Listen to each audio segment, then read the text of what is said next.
This is extremely good news for the Vancouver Canucks, as in a recent interview we get key details on Canucks young star Nils Hoglander, which changes everything for Adam Foote going into next season as he's set to make his debut as a head coach and find key players that are imminent for a breakout. We're going to break down everything in this interview from Nils Hoglander and how this changes everything for the Canucks and so much more later on this episode. Before we get into that, if you're part of the 61.7% watching this and you haven't hit the subscribe button yet, make sure to go down and hit it. We'll be giving you daily updates from all around the Canucks, not only in the offseason, but next season and for the years to come. So if you want to stay up to date on the Canucks, look no further. You'll find home right here at Canucks Digest. But with that, let's just hop straight into it today, where we did see a interview drop. Today, a report on Nils Hoglander, and this is looking even better than ever. Now, this was dropped by svt.se. It is in Swedish. It will be linked down below. Also, a summary of it in English. But it goes in to say how Nils Hoglander has paid for a practice facility in Sweden to be open earlier than usual. Now, a lot of people might look at this and say, hey, why does this matter? But the key detail on this is Hoglander is primed to want to go into next season having a bounce back, and he is starting his on-ice training a lot sooner than people expected. Now, from this article, it wasn't just him that wanted to get the facility for himself. We do see of the owner of the facility. So we're very pleased that he's shown interest and came back to his roots and inspired the younger generation. Now with this, Nils Hoglander did go in to open the facility where he gets the entire morning slots open and for the younger generation, the children, to go in and use this after he's done. Now with this, we know a lot of Canucks players need to have a bounce back. Elias Pettersson spoke out in a recent interview saying he wants to go on his revenge tour. Now with Nils Hoglander getting back to skating sooner than people expected, it does show, and I'm going to break down exactly why, a breakout seems imminent for the young star. Now going into Hoglander, a bit of a down year, 24 years old. He did get a lot of time up and down the lineup. 8 goals, 17 assists for 25 points. This season previous, he did have his career high of 24 goals, 36 points. Now he went into the playoffs only registering 2 points in 11 games. But at 24 years old, going into his extension on his contract, all signs are starting to point that Hoglander does need to take the next step, or you're going to start looking and wondering if Patrik Allvin's going to deal off another contract. We've already seen it multiple times with Mikheyev, Podkolzin. There's so many names where we did see Allvin say, hey, we made a mistake. We're going to move on from this player. Now with Hoglander, a lot of people might like him and a lot of people don't. But there's a lot to like about the spark plug that can score you goals in big moments. Now going into Hoglander, as I said, signed as an extension of 3 years, $3 million AAV. He is a UFA at the end of this at 27 years old, but Hoglander needs to take the next step. With the Canucks, we know Elias Pettersson signed his contract, had a very down year. With Hoglander, he can't rely on having a season like that, and he's going to have to come out guns blazing for the Canucks, and I think there's a perfect way for him to be a top 6 threat within this Canucks team. Now, Dom Lucian, this will be linked down below, and I did cover a lot of this already. Did do his best contracts per team. The Canucks as a whole didn't have a lot of great contracts, but looking at Nils Hoglander at the third best contract as a forward on the Canucks, being paid $3 million, but playing at the model value of just about 4.5.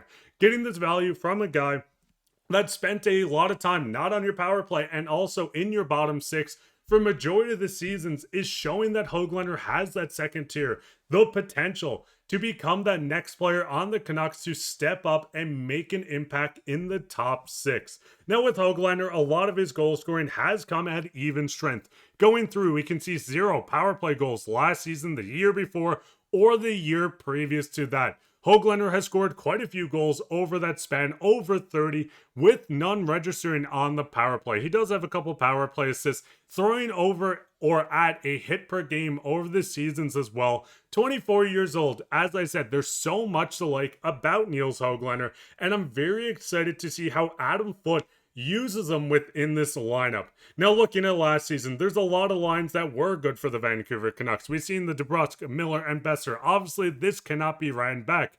But one lineup that really stood out for the Vancouver Canucks, if you're going 50 minutes or more played, was the Hoglander, Pettersson, and Garland. Playing just under 60 minutes, 18 games total, they had an expected goals percentage of 57.5, which is the third best from any forward group with the Canucks when it comes to line combinations. We can see the expected goals against 1.7, which is the best out of the top 4 on this list as well, and expected goals per 60 minutes, 2.3.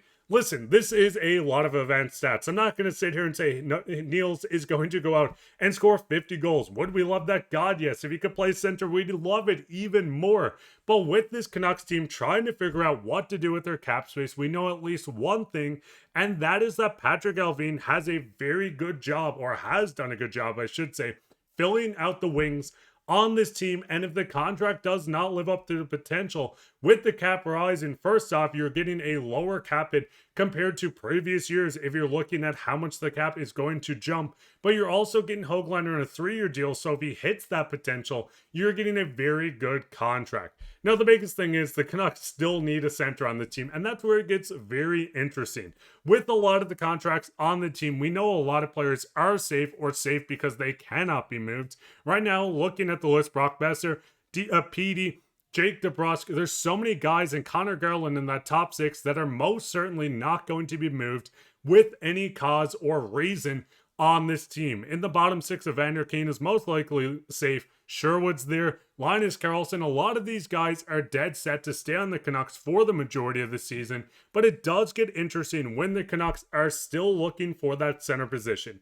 Right now, you could, and the most obvious thing is to move on from Filip Hronek. You could attach this plus the $3 million, a prospect, a pick, whatever it might be, to bring in a second line center. But the biggest thing is, if Nils Hoglander goes from here to take that next step, maybe that's the trade bait that Allvin is hoping to get out of one of his players that's not going to really impact as much of the top 6. I do want to say I do think Hoglander is going to start the start of the year with PD and Garland. That would be a perfect top line. Then you can move guys down within the lineup. Brock can play with Jake DeBrusk and Hedl. Maybe Evander Kane jumps up. It's going to get very interesting on how they navigate this offseason into next season. You have multiple players set to have a breakout. You know, Aatu Ratu is a big name that's going to join the team and probably become the third line center. And no hate to Teddy Bluger. I love him, the Latvian king.